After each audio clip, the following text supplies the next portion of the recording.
Election day, and many voters saw issues this morning at several voting precincts in Jefferson County.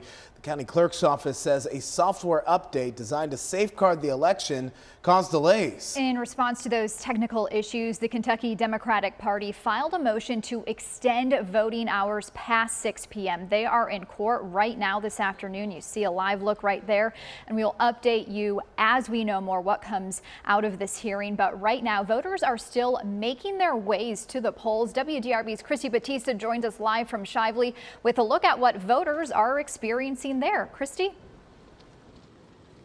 Well, here at St. Lawrence Church in Shively, it's pretty smooth sailing. There's not that big of a line. It was a much different story, though, just a few hours ago when we were here around noon. The line, an hour and a half wait. Voters were standing in that line for that long, and workers here said it didn't let up until about 2 o'clock, and those voters were lined up before they even got here to open the polls.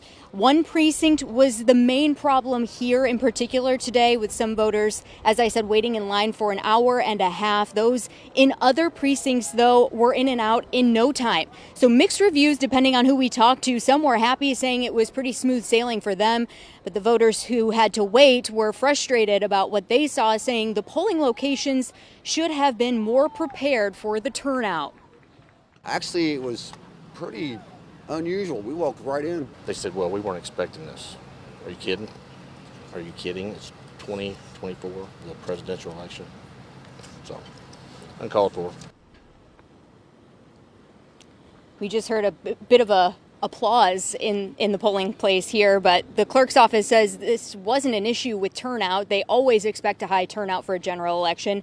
It was the machines checking IDs at the center of these issues. Inside this polling location in particular, there are two of those machines. When we got here at around noon, those machines checked around 570 IDs, roughly 100 voters an hour. It's important to note that these are the ones making sure someone who voted early does not try to come in and vote again. These are not the machines that are actually counting the votes. Now, we will see what happens, but as far as we know right now, polls are still set to close at 6 o'clock. Live with photojournalist Jonathan McKember, I'm Christy Batista for WDRB News.